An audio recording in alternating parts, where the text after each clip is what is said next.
আলহামদুলিল্লাহ,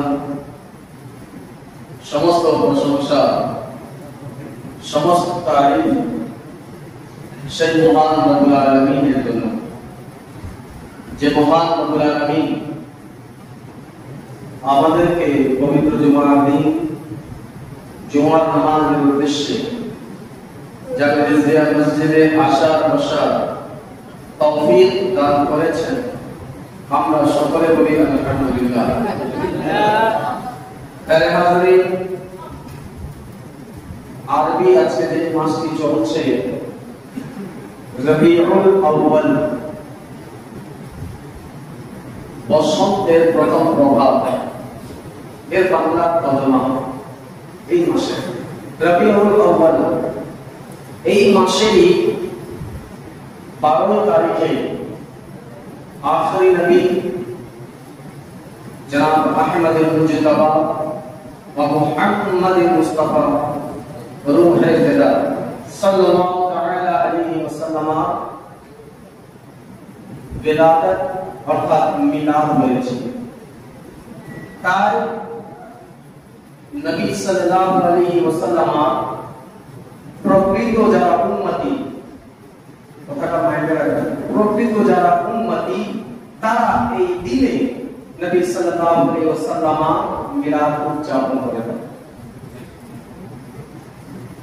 মিলাদ পালন করে থাকে, যেটাকে আমরা ঈদে মিলাদুন নবী সাল্লাল্লাহু আলাইহি ওয়াসাল্লাম বলে থাকি। ঈদে মিলাদুন নবী এটাতে তিনটি শব্দ আছে আরবিতে। একটি ঈদ, 2 নম্বর মিলাদ, 3 নম্বর নবী। আজ না জানার কারণে, আরবি না বুঝার কারণে আজ আমরা যে জিনিসটি চাই সেটাকে নাজায়েজ বলে দেয়। কেন? আমরা হুজুর থেকে শুনেছি, অমুক মসজিদের ইমাম সাহেব বলেছে। তো কোন মসজিদের ইমাম সাহেব ইসলামের দলিল হয় না। কোরআন এবং হাদিস আমাদের শরীয়তের, আমাদের জন্য দলিল। কোন দেশ দলিল হয় না। দলিল কি? কোরআন এবং হাদিস এবং ইজমা ও কিয়াস। এটা হচ্ছে দলিল। 4টি জিনিস যেটা ইসলামের মধ্যে, শরীয়তের মধ্যে দলিল হিসেবে গ্রহণযোগ্য: কোরআন, হাদিস, ইজমা, কিয়াস। তো ঈদে মিলাদুন নবী আমরা পালন করে থাকি, যার মধ্যে ঈদ শব্দের অর্থই হচ্ছে আনন্দ, খুশি, উদযাপন করা বা খুশি। ঈদ, ঈদের শাব্দিক অর্থ দিয়ে আমরা যদি বলি, আবিধানিক অর্থ বাদ দিয়ে শাব্দিক অর্থ, এটা হচ্ছে আবিধানিক অর্থ আলাদা আর এটা হচ্ছে শাব্দিক অর্থ। তো শরীয়তের পরিভাষা কি কাকে বলে আলাদা, কিন্তু এর শাব্দিক অর্থ যদি আমরা দেখি শব্দ দিক থেকে, ঈদের অর্থ হচ্ছে বারবার ফিরে আসা, বারবার লৌটনা। এটাকে বলা হয় ঈদ। পালট করানা, ফিরে আসা, আরবিতে তাকে বলা হয় ঈদ। তো ঈদের মানে বারবার ফিরে আসা। তাই এই 12 রবিউল আউয়াল, যেই দিন আমাদের নবী সাল্লাল্লাহু আলাইহি ওয়াসাল্লাম জন্ম হয়েছিল, ওই দিন যখন বারবার ফিরে আসে, ওই দিনকে আমরা ঈদ বলে থাকি, যে ওই দিনটি আবার ফিরে এসেছে। আর ঈদের আরেকটি অর্থ হচ্ছে খুশি। তো প্রিয় হাজরিন, আজ আমরা রাসূলুল্লাহ সাল্লাল্লাহু আলাইহি ওয়াসাল্লামের জন্মতে কেন খুশি হব না? তাই এই ঈদ, এই শব্দটি ওই জায়গায় ঠিক আছে, ঈদ। আর মিলাদ মানে জন্ম। ঈদ গেলে পরে মিলাদ, মিলাদ মানে কি? জন্ম। নবী মানে নবী সাল্লাল্লাহু আলাইহি ওয়াসাল্লাম, অর্থাৎ রাসূলুল্লাহ সাল্লাল্লাহু আলাইহি ওয়াসাল্লাম জন্মের খুশি। ঈদে মিলাদুন নবী মানে কি? রাসূলুল্লাহ সাল্লাল্লাহু আলাইহি ওয়াসাল্লাম জন্মের খুশি পালন করা। এটাই হচ্ছে ঈদে মিলাদুন নবীর অর্থ। এখন কয়েকজন লোক আমাদের মতো দেখতে আপনাকে বলবে যে ঈদে মিলাদুন নবী পালন করা যাবে না। তার মানে তারা কি বোঝাতে গেল? আমরা যে ঈদে মিলাদুন নবী এর বাংলা বুঝলাম না, মানে কি? আমরা বলা হয় ঠিক হতে পারে। ঈদে মিলাদুন নবীর অর্থ কি হয়ে গেল? রাসূলুল্লাহ সাল্লাল্লাহু আলাইহি ওয়াসাল্লামের জন্মের আনন্দ বা খুশি পালন করা যাবে না। এটা কিভাবে সম্ভব?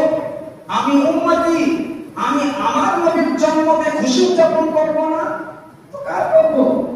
প্রিয় হাজিরিন, চিন্তার বিষয়। আর আব্দুল্লাহ, আব্দুর রহমান, আবু বকর, উমর, তার ঘরে যখন সন্তান আসে তারা খুশি হয়ে যায়। আর যখন আল্লাহ রাব্বুল আলামিনের প্যারা নবী দুনিয়াতে এসেছেন, আমরা খুশি উদযাপন করব না কেন? হ্যাঁ, এখন হতে পারে এই কথাটা লোকেরা বলবে যে ওনার তো জন্ম একদিন হয়েছে, বারবার তো জন্ম হয় না। এবার ওই জন্ম না, ওই দিনকে স্মরণ করে, যে দিন রাসূলুল্লাহ সাল্লাল্লাহু আলাইহি ওয়াসাল্লাম এই দুনিয়াতে আগমন করে, এই দুনিয়াতে এসে আমাদেরকে ধন্য করেছেন, এই পৃথিবীর বাসীদেরকে আল্লাহ মুখী করেছেন, জান্নাত মুখী করেছেন। ওই দিনকে আমরা স্মরণ করার জন্য আল্লাহ তুমি এই দিনে তোমার প্রিয় হাবিবকে পাঠিয়ে আমাদেরকে জাহান্নাম থেকে ফিরিয়ে জান্নাতের দিকে করেছো। ওই দিনকে আমরা সেলিব্রেট অবশ্যই করব, ওই দিন আমরা আনন্দ অবশ্যই করব। দেখেন না, যেই দিন আমাদের দেশ স্বাধীন হয়েছিল সেই দিন আমরা সেলিব্রেট করে থাকি।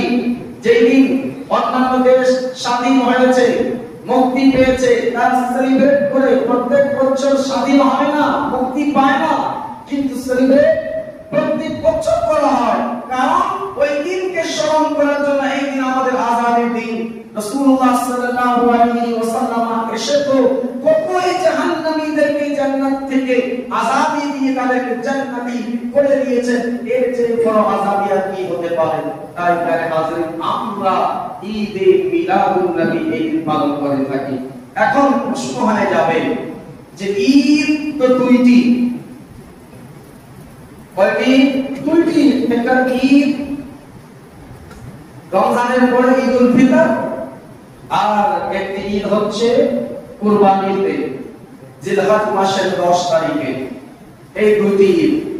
এখন 3 নম্বর ঈদ কোথায় থেকে চলে আসলো? এই যারা এরকম প্রশ্ন করে, অবশ্যই আপনি তাদেরকে বুঝে যাবেন একেবারে তার ভিতরে কোরআন এবং হাদিসের কোনো জ্ঞান নেই।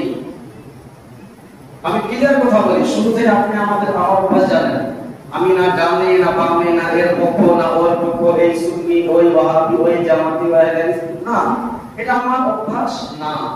যেটা সঠিক কথা সেই সঠিক কথাই আমি বলি, একেবারে সোজা করে, যেন বুঝতে আমাদের কষ্ট না হয়। তো যেই ব্যক্তি এমন প্রশ্ন করবে যে ঈদ তো মাত্র দুইটি, 3 নম্বর ঈদ কোথায় থেকে আসলো, বাস বুঝতে দেরি করবেন না, তার ভিতরে কোরআন এবং হাদিসের কোনো জ্ঞান নেই।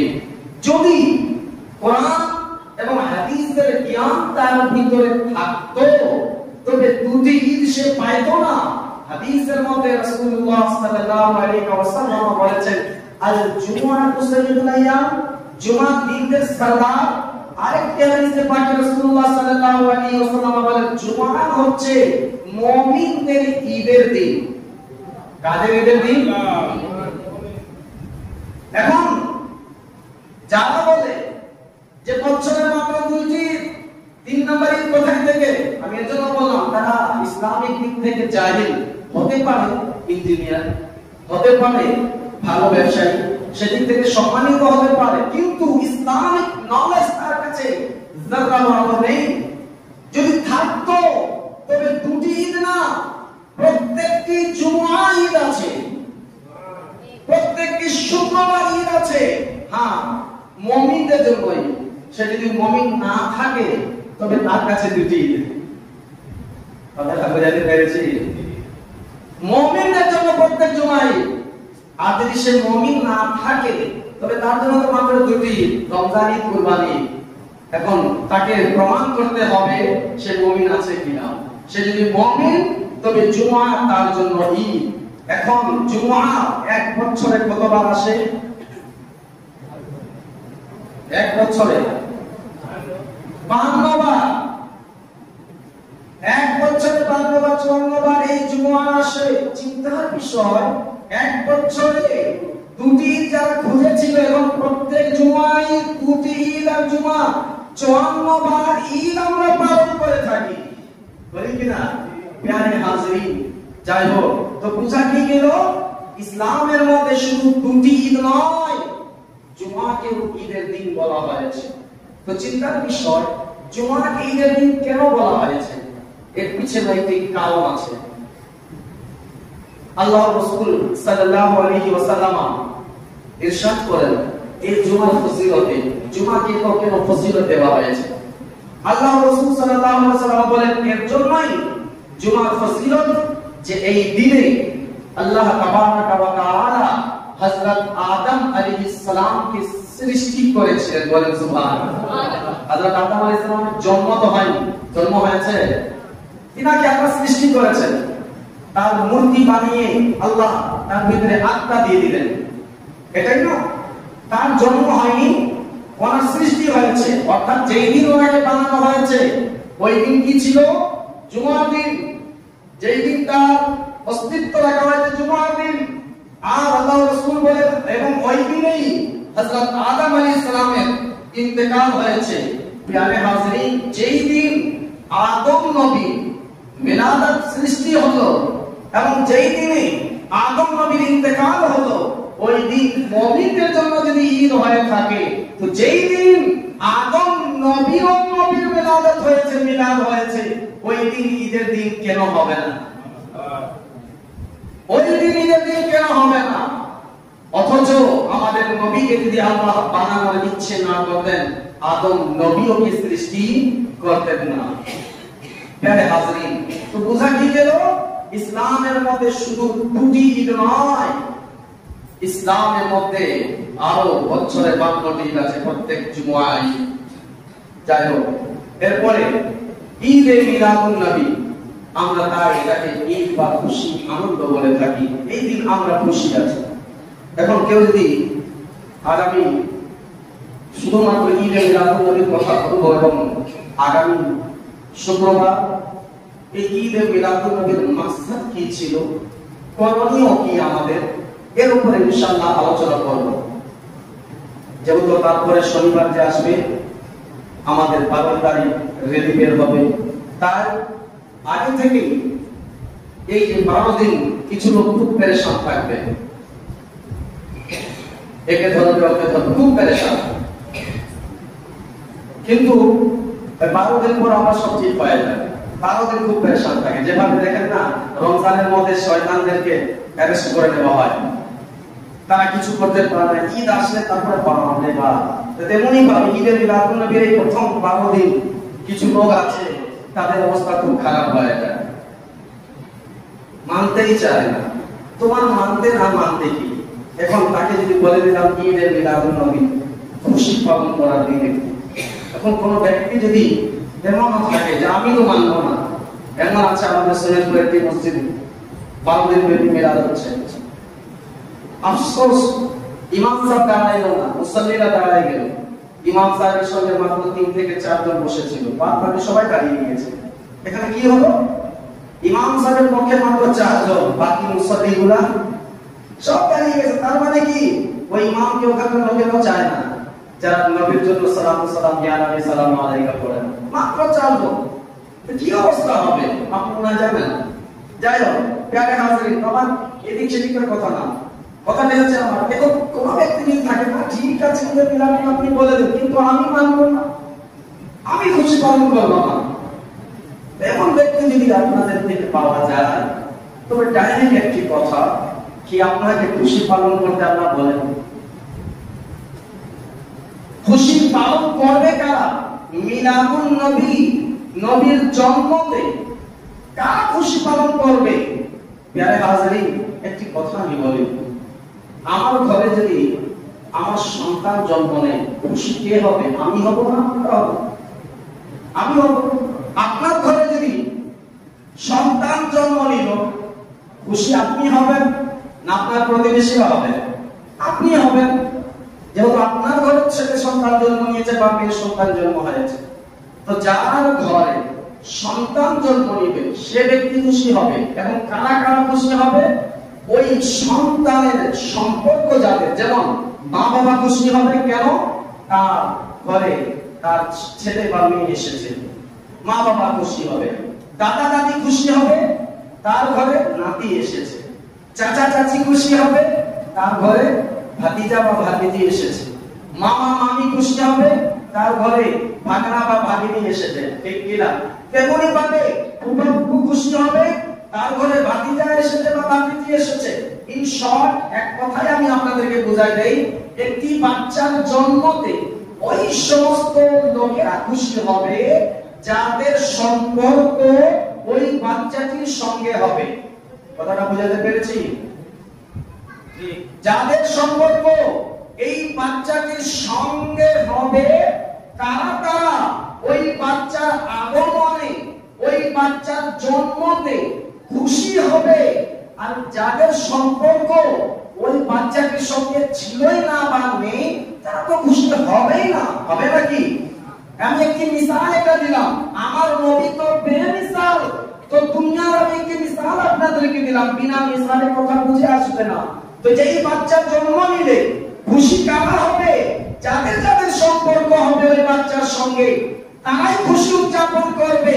তেমনি ভাবে দয়াল নবীর আগমনে, আমাদের নবীর জন্মদিনে ওই সমস্ত ব্যক্তিরা খুশি উদযাপন করবে যাদের যাদের সম্পর্ক দয়াল নবীর সঙ্গে আছে।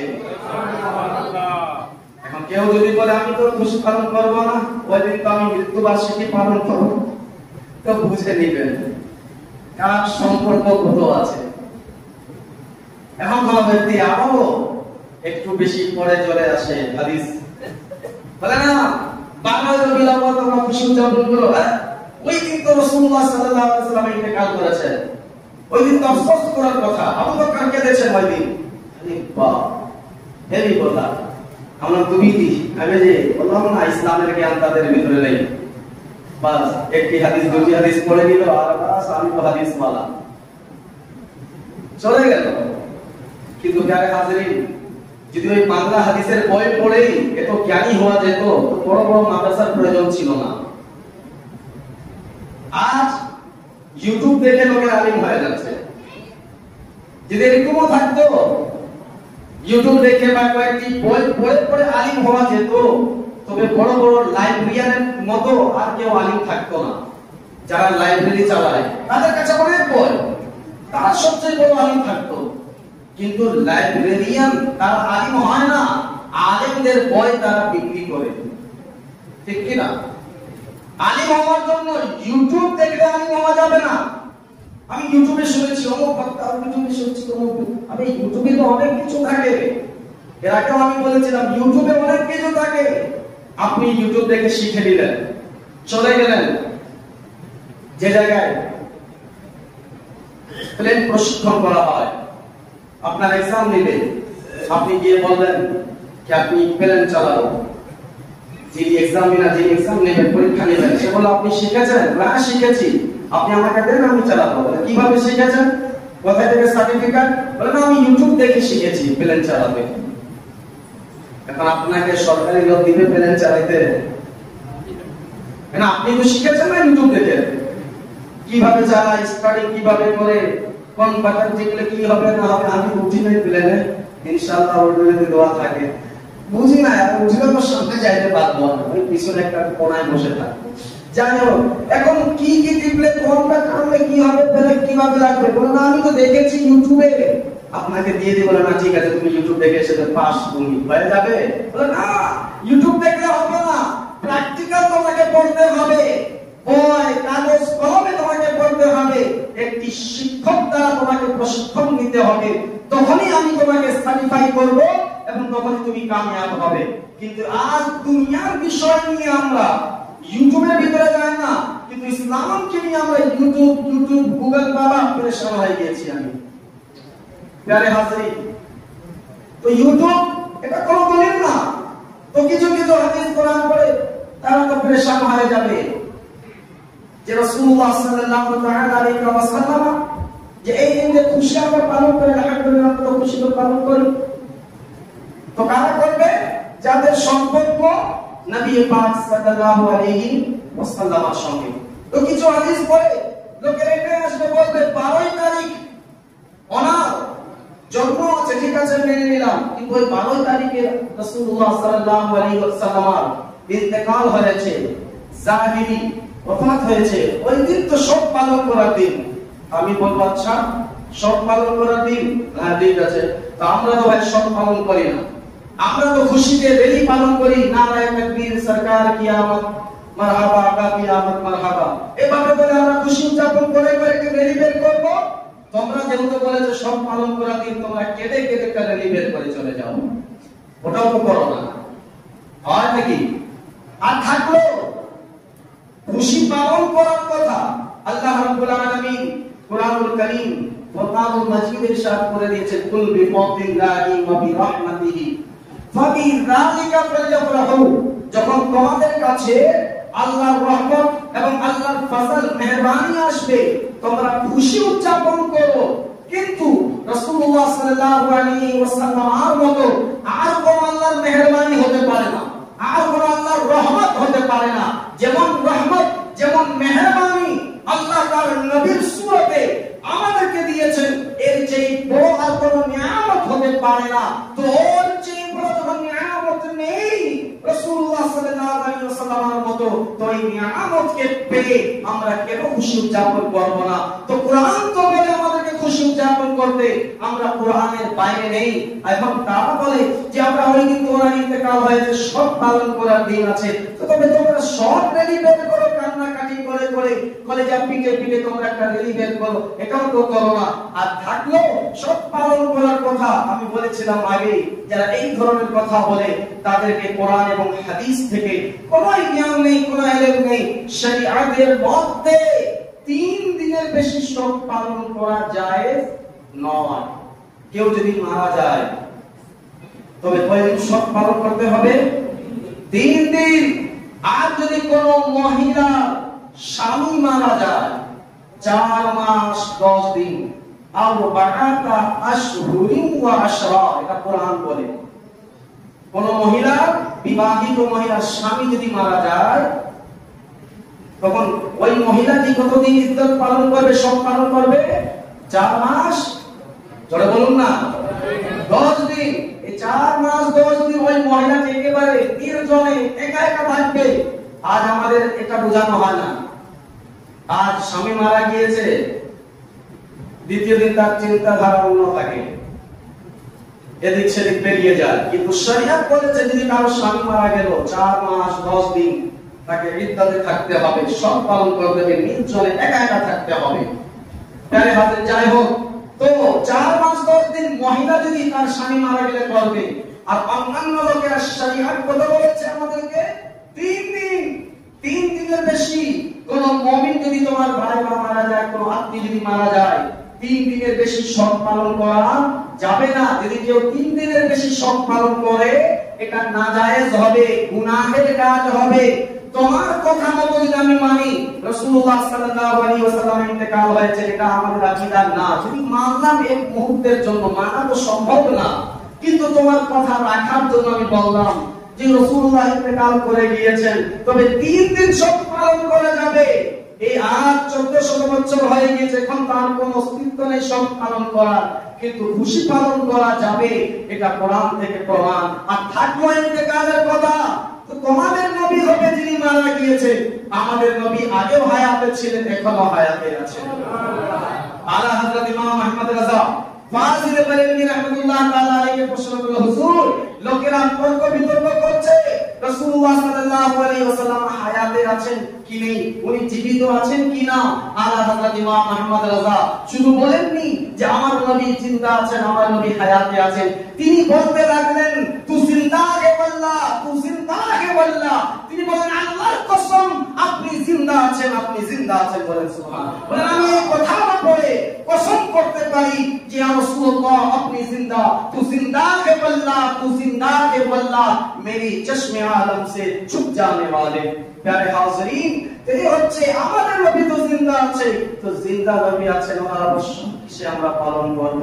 এখন অনেকে অনেক প্রশ্ন করতে পারে, যখন রাসূলুল্লাহ সাল্লাল্লাহু আলাইহি ওয়াসাল্লাম জিন্দা আছেন তো দেখা কেন যান না? প্যারে হাজিরিন, যেমন তুমি আবু বকর সিদ্দিকের চোখ থেকে দেখবে নবী দেখা যাবে, আবু জাহেলের চোখ থেকে দেখলে নবী দেখা যাবে না। সাধারণ মানুষ তুমি দেখতে পারবে, আবু জাহেলের চোখ থেকে দেখলে, আবু বকর সিদ্দিকের চোখ থেকে দেখবে, তখন তোমাকে রাসূলুল্লাহ সাল্লাল্লাহু আলাইহি ওয়াসাল্লাম দিদার হয়ে যাবে। বলে প্যারে হাজিরিন, যদি নবী সাল্লাল্লাহু আলাইহি ওয়াসাল্লামের ইশক, প্রেম, ভালোবাসা অন্তরে যদি থাকে, তবে তার আলোচনায়, তার চর্চায় অন্তর কোনদিন কষ্ট পাবে না, বরঞ্চ তার আলোচনা যদি হবে মনটি ততই খুশি হবে, ততই উৎফুল্ল হবে। প্যারে আজ আমাদের কাছে অনেক ধরনের লোকের আসতে থাকে, বলে না বার্থডে, জন্মদিন পালন করা এটা খ্রিস্টানদের কালচার। আমি বলবো না, এটা কোন খ্রিস্টানদের কালচার না। সেই দিন সেলিব্রেট করা খ্রিস্টানদের কালচার না। রাসূলুল্লাহ সাল্লাল্লাহু আলাইহি ওয়াসাল্লাম যেই দিন এসেছেন ওই দিন খুশি উদযাপন করা এটা কোরআন থেকে দলিল আছে। যেমন আমি যে আয়াতটি পড়ে আপনাদেরকে শোনাই দিলাম, কুল বিফাদলিল্লাহি ওয়া বিরহমাতিহি, তো আল্লাহ বলেছেন নিয়ামত পেয়ে খুশি হও, নবীর চেয়ে বড় নিয়ামত আর কি হতে পারে? তো এই দিন আমরা খুশি উদযাপন করব না, তার কোন দিন আমরা করব? আরে আজ আফসোস লাগে, রাসূলুল্লাহ সাল্লাল্লাহু আলাইহি ওয়াসাল্লাম কালমা আমরা পড়ি এবং ওই নবীর জন্য যখন খুশি উদযাপন করা, ওই দিনে যেদিন তিনি এসেছেন দুনিয়াতে খুশি করার কথা বলা হয়, আমরা অস্বীকার করে ফেলি, শিরক বলি, বিদআত বলি, আর না জানি কি কি বলে ফেলি। আফসোস লাগে ওই সমস্ত মুসলিমদেরকে কি যারা তার নবীর জন্মদিনে খুশি না হয় মুখটি একেবারে কালো করে রাখে। আর আমি বেশি কটু কথা বললাম না। আর দেখতে হয় না, দেখো এই ডিসেম্বর মাসের 25 তারিখে একটি দিন হয়, যেই দিনে আপনি সরকারি ছুটিও পান। কেন? বলে এটা বড়দিন। ডিসেম্বর মাসের 25 তারিখ কি দিন? নেই সমাজের মেরি বাত, বড়দিন। বড়দিন আছে, আমি বলবো এটা দুনিয়ার সবচেয়ে বড় মিথ্যা। আপনি ঘন্টা, মিনিট, সেকেন্ড হিসাবে দেখুন, ডিসেম্বর মাসের 25 তারিখ সবচেয়ে বড় দিন না, ছোট দিন, সবচেয়ে ছোট দিন। ডিসেম্বর মাসের পর থেকে দিন বড় হতে লাগে 22-23 তারিখ থেকে, তারপর দিন বড় হয়। ডিসেম্বর মাসের 25 তারিখ দিন বড় না। কেন বড় দিন থাকে? তখন মাসে মাওলানা সাহেব এই দিনকে যে বড় দিন বলা হয় এর কারণে নয়, ঘন্টা, মিনিট, সেকেন্ড হিসাবে এই দিনকে বড় দিন বলা হয় না। কেন? বলে এই দিনে খ্রিস্টানরা বড়দিন পালন করে। কেন? ওই খ্রিস্টানদের কথা আছে যে এই দিন তাদের নবী ঈসা আলাইহিস সালামের জন্ম হয়েছিল। এই দিন ঈসা আলাইহিস সালাম 25 ডিসেম্বর হয়েছে কিনা তারা জানে, তাদের তাকদীর। কিন্তু আমি বলতে চাচ্ছি, বুঝাতে চাচ্ছি যে এই কথা কি সেই কথা ভালো করে বুঝবেন। বলে এই দিন 25 ডিসেম্বর ঈসা আলাইহিস সালামের জন্ম হয়েছে, মিলাদ হয়েছে। তাই ঘন্টা হিসেবে যদিও এই দিন ছোট হবে, কিন্তু আমাদের নবী এসেছে ওই দিন বড় দিন। তো চিন্তার বিষয়, যেই দিন ঈসা নবী এসেছেন ওই দিন বড় দিন হতে পারে, তো যেই দিন ঈসা নবী এসেছেন ওই দিন আর কত বড় দিন হতে পারে?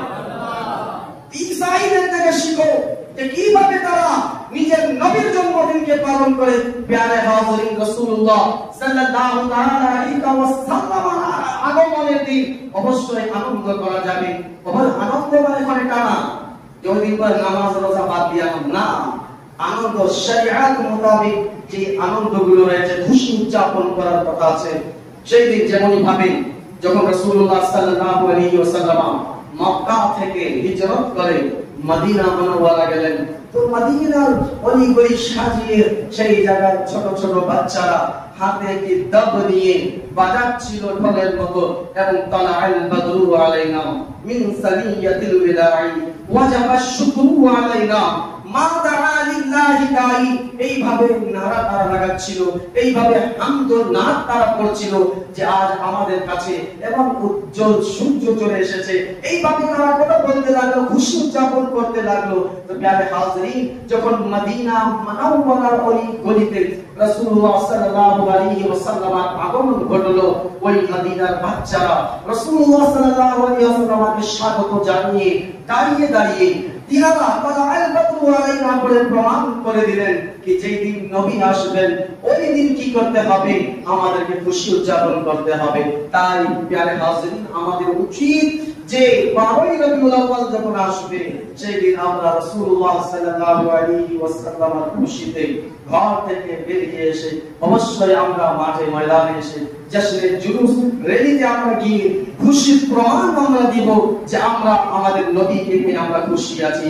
এখন কেউ অসুস্থ যদি থাকে সেটা আলাদা বিষয়। এখন কি করব, ওই দিনে বেশি বেশি ঘরে ঘরে মিলাদ দিয়ে ফাতিহা করে দিয়ে রাসূলুল্লাহ সাল্লাল্লাহু আলাইহি ওয়াসাল্লামকে স্মরণ করে গরীব মিসকিনদেরকে খাওয়া দিয়ে যাদের প্রয়োজন তাদের প্রয়োজনকে ভরিয়ে দিয়ে এইভাবে এই দিনকে আমরা উদযাপন করব। ইনশাআল্লাহ তাবারাক ওয়া তাআলা রাসূলুল্লাহ সাল্লাল্লাহু আলাইহি ওয়াসাল্লাম খুশি হবেন এবং তিনি খুশি হলে আল্লাহও খুশি হবেন। ইনশাআল্লাহ একটি এলান যে বাদ নামাজের জুমা প্রত্যেক বছরের মতো এই বছরও আহলে সুন্নাত ওয়াল জামাত সৈয়দপুরের পক্ষ থেকে মোটরসাইকেল র্যালি প্রত্যেক বছর যেমন হয়ে থাকে ঈদে মিলাদুন নবীকে উপলক্ষ করে, তো এই বছরও জিআরপি মোট সোয়া 2টার সময় মোটরসাইকেল র্যালি, স্বাগত র্যালি যেটা হবে বের করা হবে। আপনাদের যাদের মোটরসাইকেল আছে বা যারা যেতে ইচ্ছুক আপনারা